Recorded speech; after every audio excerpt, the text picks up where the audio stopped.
Nama saya Friska Simarmata, kegiatan sehari-hari ibu rumah tangga dan membantu suami sebagai seorang konsultan pajak, lebih tepatnya. Karena kan kita hidup ini kan harus saling membantu ya dok. Betul. Tapi istri ya, kalau enggak, Jabodetabek nggak sanggup sendirian kan. Betul. Aktivitas saya sehari-hari adalah konsultan pajak. Dan side jobnya adalah saya seorang dosen juga. Jadi Bu Friska adalah seorang dosen ya?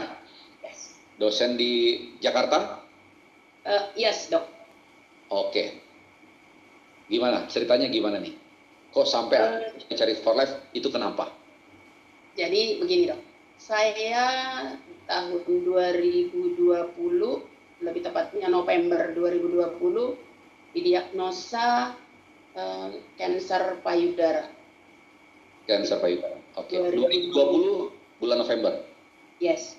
Nah, tapi memang saat itu dari hasil, memang saat itu pun sudah analisa dokter. Saat itu saya di 2 rumah sakit. Nah, kita kan cari second opinion saat itu. Tapi 2 rumah sakit memang sudah memvonis saya dengan kanker payudara stadium lanjut. Sudah di posisi stadium lanjut saat itu. Cuman saat itu kan COVID dok. Iya. Saat itu COVID, saya merasa bahwa masuk rumah sakit saja untuk tes apa itu dok? Yang ini 1.900.000, 1.500.000. Suami istri sekali masuk rumah sakit hanya untuk tes saja 3 jutaan lebih. Nah saat itu kami lebih memilih jadi diam di rumah, tapi entah apa yang terjadi karena ketakutan masuk rumah sakit juga di kondisi COVID, memang usul dokter saat itu saya memang sebenarnya harus dioperasi. Tapi saya memilih untuk ini mungkin ketidaktahuan atau ketakutan atau apa, kita tahu sendiri kalau orang sudah tervonis kanker itu dokter sudah tahu sendiri lah bagaimana reaksi kita atas ini gitu loh. Jadi saat itu faktor ketakutan, bukan faktor apakah saya nggak tahu, tapi intinya saya menolak untuk operasi. Karena yang ada di otak saya kalau setiap orang selesai operasi kanker, 2 bulan lagi orangnya pasti pergi.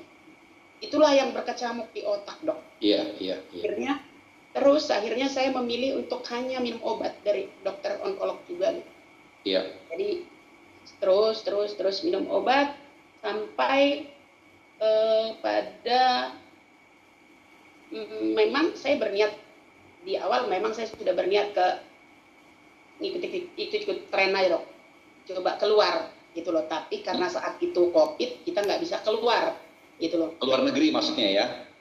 Jadi saya berpikir saat itu, tunggulah COVID ini reda, berarti bisa penerbangan keluar, cari yang terdekat saja, lebih tepatnya di Pineng kata orang gitu kan.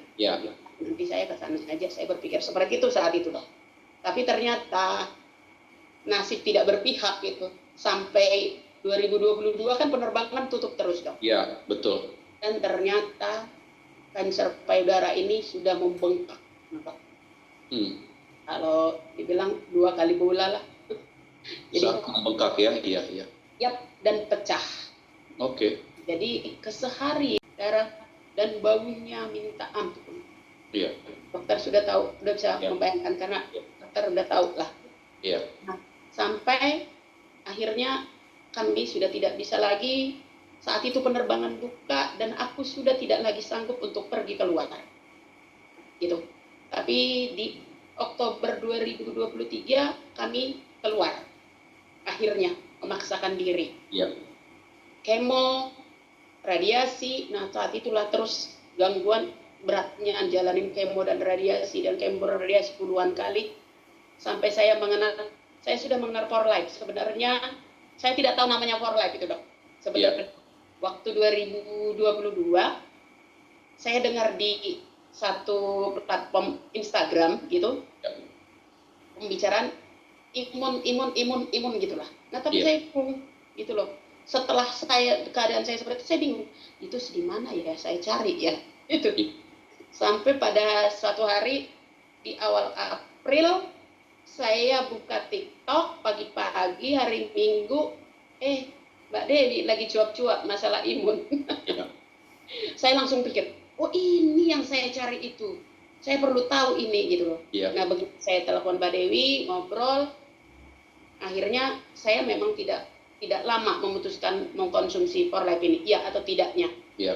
Nah, efek kemo dan segala macam itu. Nah, akhirnya saya coba cari sebelum barang itu datang. Saya udah coba cari jurnalnya, Dok. Iya. Baca fungsinya apa, intinya apa dan segala macam.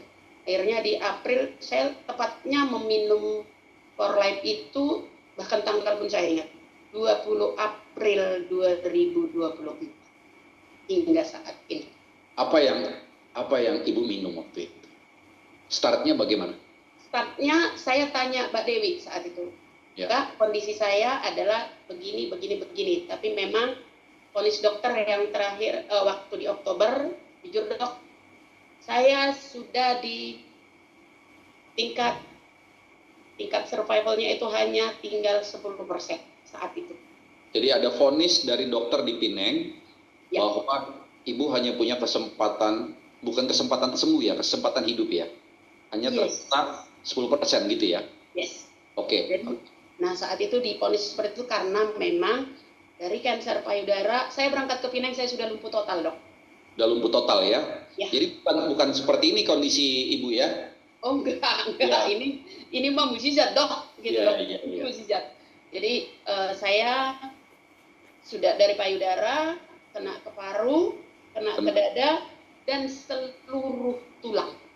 Jadi kanker itu sudah stadium 4 dan sudah sampai tulang. Paru, dada, tulang. Iya. Jadi, nah sebelum saya minum Forlife, setiap saya kemo atau radiasi itu sakitnya setengah ampun, benar sakitnya setengah ampun.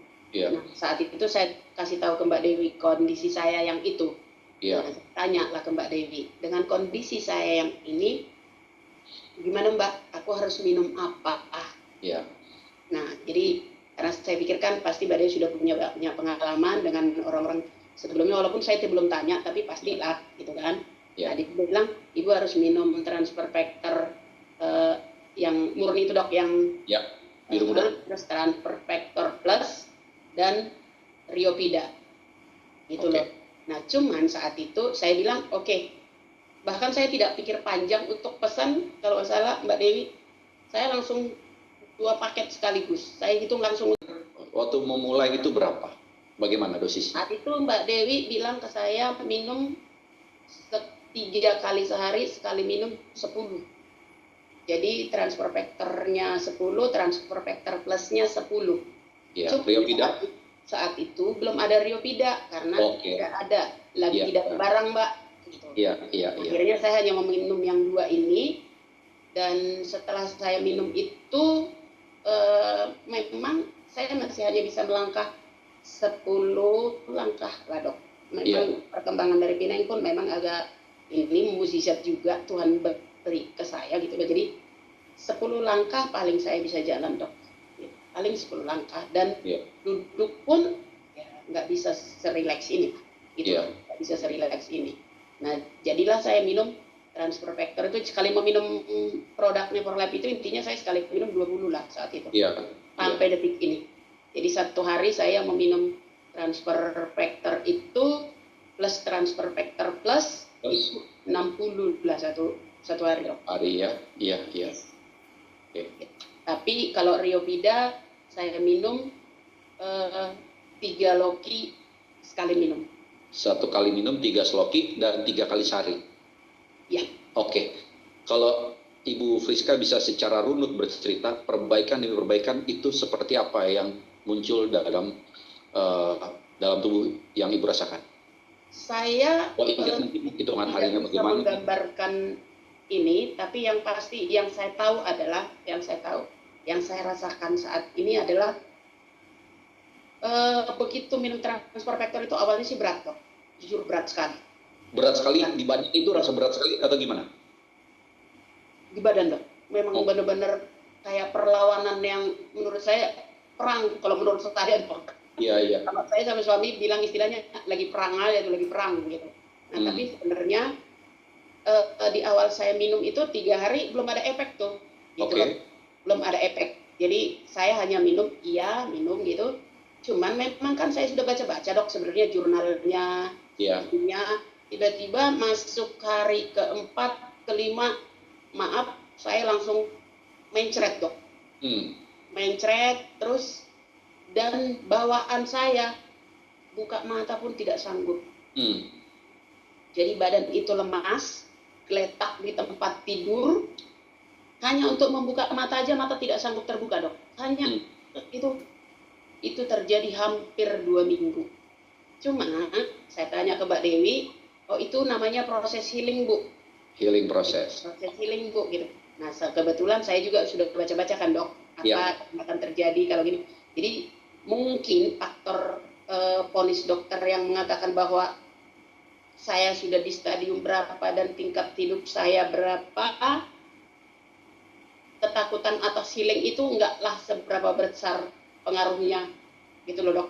Artinya saya apalah artinya ini udah gitu loh dok, mengalami sakit yang cukup parah gitu. Jadi nah selanjutnya saya minum 2 minggu itu. Nah Mbak Dewi memang anjurkan, Bu jangan sampai di stop. Saat itu Mbak Dewi hampir tiap hari WA, Bu jangan di stop ya, gimana keadaan ibu hari ini, jadi Mbak Dewi selalu warning gitu. Saya selalu bilang tenang aja, padahal sebenarnya saya sudah tidak tenang. Oke. Menarik.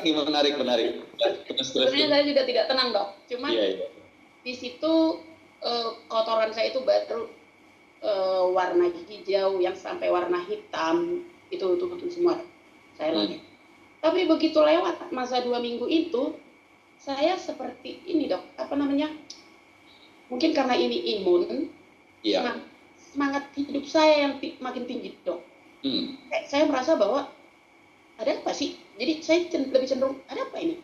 Gitu loh, kayak ringan. Dan setelah 1 bulan saya minum, saya ke mall dok. Setelah 4 tahun tidak ke mall. Oke. Jadi bukan jalan 10 langkah lagi ya, ini sudah jalan ke mall ya? Saya ke mall dok. Saya kirim videonya ke Mbak Dewi, lihat tuh. Aku masuk mall nih. Walaupun karena sudah masuk tulang dok. Saya kan memang tulang. Tulang, jadi jalan saya sudah terpincang-pincang, tapi masuk mall gitu loh. Jadi itu yang terasa dok. Kalau mau dibikin dan segala macam yang saya lakukan setelah minum for life. Ternyata kabar baiknya adalah setelah kemarin 2 minggu yang lalu saya PET scan. PET scan di Penang? Yes. Oke, gimana? PET scan di Penang, hasilnya adalah kanker payudara saya bersih dok. Bersih ya? Bersih. Kanker paru saya bersih. Dada bersih. Dan yang belum terselesaikan sampai saat ini adalah tulang. Ya, kita kan nggak mungkin juga lah sekaligus budak gitu. Nah, tapi memang kalau mau cerita juga bahwa 2 bulan sebelum itu dari bulan April saya sebenarnya sudah CT scan itu kan per 3 bulan kita CT scan dok. 3 bulan CT scan. Di situ sebenarnya dokter sudah mewarning saya di ginjal, di hati dan di empedu. Jadi saat itu saya hanya tinggal berpikir begini, sudahlah Tuhan, terserahmu lah. Yang penting aku berusaha. Aku tidak mau konyol. Hanya itu aja dok yang ada di otak saya, cuma itu. Cuman memang vonis karena dia bilang udah payudara, udah ini kita kan juga udah kayaknya mikirnya udah nggak sanggup mikir apapun lah dok. Tapi begitu dibilang kena ginjal, kena hati, kena empedu. Apalagi dok, pilihan apa lagi yang mau kita ini dok, gitu loh. Nah tapi cuman saya selalu memang berpikir begini dok. Dulu saya awal-awal kena cancer ini memang jujur diskusi sama psikiater juga. Saya didampingi psikiater, saya coba berusaha tetap didampingi psikiater selama 6 bulan. Nah saat itu pertanyaannya seperti ini loh. Bu, bagaimana pendapat ibu tentang cancer? Itu saat itu kata psikiaternya. Saya hanya bilang, kalau orang bilang secara matematika cancer sama dengan mati, saya mau ganti dok. Apa tuh? Cancer tidak sama dengan mati. Itu dulu yang saya dok. Tapi ternyata perjalanan membuat tingkat beratnya menghadapi ketakutan, semua lah dok, akhirnya membuat mulailah down, mulai menyerah. Mulai pesimis ya? Ya, jadi pesimis dok. Walaupun kita sudah pegang prinsip itu, tapi tetap. Nah, tapi setelah kemarin hasil PET scan, saya tanya kembali ke dokternya, dok, tingkat survival saya berapa? Iya. 80% dok. Saya bilang, kami langsung lihat-lihatan sama suami. Nah, begitu kami masuk balik ke apartemen, setelah kemo gitu kan, saya langsung kemo, langsung radiasi saat itu karena memang ternyata ya seberat itu dok, memang kena lah ke tengkorak kepala gitu. Dan itu baru kita tahu juga bahwa sudah kena ke tengkorak kepala gitu. Tapi sampai di rumah, di apartemen kita bilang begini, gila ya, bisa ya sebersih itu. Jadi yang ginjal, yang lever, yang empedu, itu semua bersih dok. Bersih. Semua organ dalam bersih. Jadi dokter saya bilang begini, saya optimis Bu Priska, karena organ dalam ibu bersih. Jadi mari, nah saya mau ibu tetap semangat seperti biasa, bahkan harus ditingkatkan karena apa yang terjadi, ibu datang ke Penang dengan lumpuh. Ayo Bu, gitu. Nah tapi jujur dok, saya tidak ceritakan ke dokter saya mengkonsumsi Forlife. Iya. Alasannya adalah dokter saya agak-agak ya, dia melarang. Intinya ada dampingan itu larang. Jadi, tapi kan kita harus, kalau menurut saya kita harus bijak kan dok. Iya. Kita yang tahu tingkat kebutuhan saya mengkonsumsi itu. Iya. Jadi satu perjalanan 10% menjadi 80%. Yes. Datang dengan lumpuh di tengah perjalanan masuk mall, sekarang sudah sampai tahap ya saya ngelihat Ibu Friska yang tertawa seperti ini, itu adalah semangat buat kita semua. Ya, kita kan punya problem kesehatan yang berbeda-beda setiap orang, ya. Tapi kita punya satu kesamaan. Tadi Ibu Friska cerita sedikit bahwa pesimis itu muncul. Sebenarnya pesimis itu muncul, betul ya?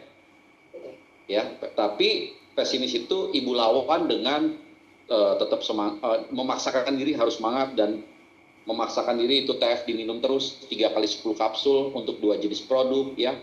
Dan satu hal yang juga menjadi inspirasi menurut saya adalah banyak orang yang berpikir kalau dokternya larang harus nurut. Nah itu kan nggak bijak ya. Jadi Bu Friska cerita itu tidak bijaksana ya. Jadi Ibu tetap mengkonsumsi dan tanpa harus menyampaikan ke dokternya, dan secara ilmiah, secara sains melalui pemeriksaan PET scan seluruh organ dalam di tubuh ibu itu sudah bersih dari kanker, tersisa hanya pada tulang. Dan itu memang dimaklumi. Kenapa? Karena tulang adalah bagian yang paling sulit untuk ditembus. Dia kan begitu padat dia, ya. Tapi saya percaya, termasuk Bu Friska pasti yakin bahwa secara berangsur-angsur itu sistem imun bisa mengalahkan kanker yang sudah masuk ke tulang. Bagaimana menurut Bu Friska? Saya sepakat dok soal itu, karena saya pikir begini, kan kondisi saya kan benar-benar fatal ya dok. Ya. Artinya kalaupun saya konsumsi, bahkan dulu sampai gitu saya tanya Mbak Dewi, aku masih bisa nambahin nggak jumlahnya yang mau saya? Oke. Enggak Bu, itu dulu. Jadi Bu Friska sendiri sebenarnya ada keinginan menambahkan dosis gitu ya? Saya tambahin aja, kenapa emang gitu loh. Iya. Excitednya gitu loh dok. Maksudnya, Iya. aku tambahin nggak dok? Mbak Dewi, tunggu dulu Bu, itu aja dulu. Tapi nggak ditambah? Enggak. Oke. Nah, itu minumnya sebelum makan apa sesudah makan? Mungkin teman-teman mau tahu.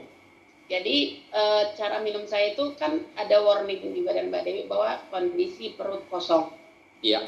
Jadi kalau baru bangun pagi saya minum air putih, ada setengah jam setelah saya minum air putih itu, saya minumlah itu dok pagi-pagi. Oke. Jadi sebelum sarapan gitu, sudah saya minumlah itu. Nah nanti, karena saya minumnya itu memang masih setengah 6 dan jam 6 lah paling lambat gitu. Jam 6 pagi ya? Hitungan saya, karena saya biasa makan jam setengah 1 gitu, makan siang gitu. Sehingga nanti sebelum makan siang, 1 jam sebelum makan siang saya konsumsi lagi, Dok. Jadi sebelum makan siang masuk lagi 20 kapsul. Ya, saya buat seperti itu. Nah, tapi kalau makan malam, karena kan kita di setelah hari kan bisa jadi makan buah, makan ini, nggak nentu arah. Jadi biasanya setelah makan malam, nanti saya hitung saja, Dok, ke depan 3 jam. Oke. 3 jam. Jadi kalau saya makan malam jam 7, nanti jam 10 saya minum. Jadi jam 10 malam sebelum tidur, Ibu minum 20 kapsul lagi? Iya. Nah, ginjal juga kemarin dinyatakan bagus ya, laboratoriumnya? Ya, Dok. Ya, karena kan juga banyak orang bertanya, ini kalau minum dosis tinggi ginjalnya gimana, dan Bu Friska secara laboratorium? Secara laboratorium, kemarin kan saya pertegas, karena dia sempat warning bahwa dari hasil CT scan 2 kali berturut-turut CT scan kan, yang sudah disenggol itu kan ginjal, Dok.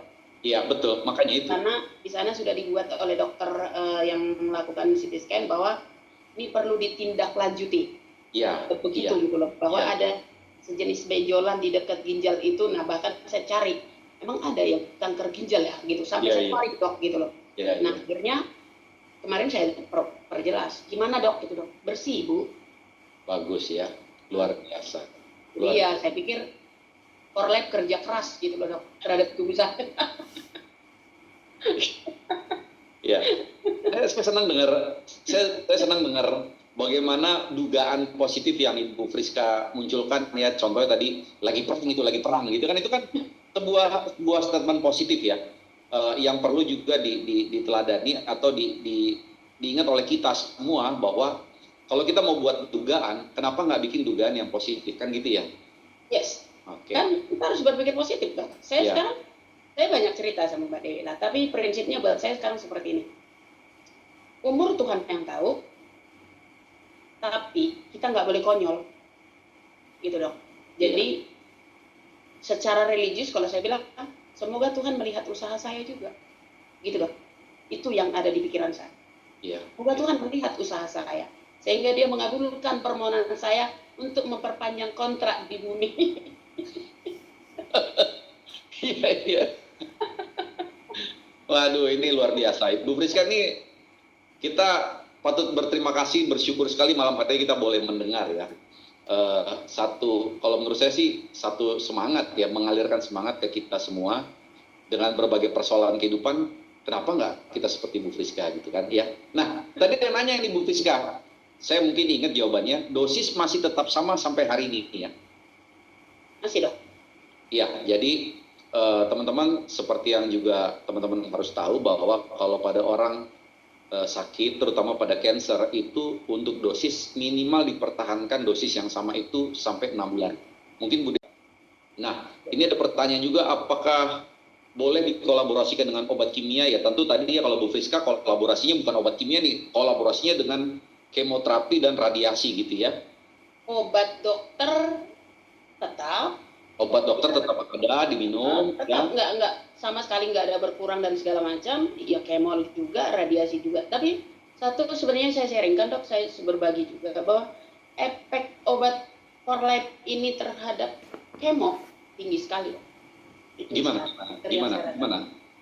Kalau biasanya kalau kita kemo itu yang muncul adalah mual, muntah, dan gimana gitulah. Iya. Saya sejak mengkonsumsi Korlab, setelah masa healing 2 minggu itu lewat, sebenarnya saya kayak nggak ada efek, Dok, kalau kemo. Jadi seperti biasa aja gitu ya? Dulu biasa saya semedi dulu, Dok, di rumah 1 minggu. Cari ilham dulu saya, begitu pulang dari Binek, saya cari ilham di rumah. Seminggu saya nggak kemana-mana. Minggu nggak kemana-mana karena memang badan rontok gitu ya? Rontok, tapi setelah saya mengkonsumsi Korlab ini, bahkan di Pinang pun nanti ada yang nanya, Bu, bisa meeting nggak hari Senin? Itu pasti dengan mudah saya jawab, ya udah, jam berapa? Jadwalkan saja gitu ya? Nggak mikir bahwa nanti efeknya apa. Jadi akhirnya mungkin karena imun ya, Dok, imun hubungannya dengan semangat, hingga kita positive thinking terus jadinya. Jadi kalau mau ditanya efeknya apa, saya nggak tahu. Yang ada adalah semangat hidup saya tinggi, itu aja. Apa ya kata yang tepat? Luar biasa sekali Bu Friska pengalamannya ya, karena kita saya pribadi dengan pengalaman berinteraksi dengan orang yang cancer, yang kalau sudah sampai ke tulang itu tidak akan pernah lagi bisa melihat wajah seperti yang saya lihat wajah Bu Friska saat ini. Itu yang bisa saya sampaikan. Ya, ini adalah sebuah mukjizat karunia, tetapi itu juga tidak luput dari semangat yang kuat yang dimiliki oleh Bu Friska, sama dengan Ibu Nurin tadi, ya, semangat yang kuat untuk sembuh. Umur di tangan Tuhan, tetapi kita tidak boleh konyol. Ibu berusaha, berikhtiar luar biasa, mengkonsumsi, bahkan bertanya ke Bu Dewi, boleh nggak dosisnya ditambahkan gitu ya tadi ya. Dan Bu Dewi memberi saran, tidak perlu, cukup itu. Nah, baik Bu Friska, tadi ada pertanyaan teman-teman juga sudah saya jawab.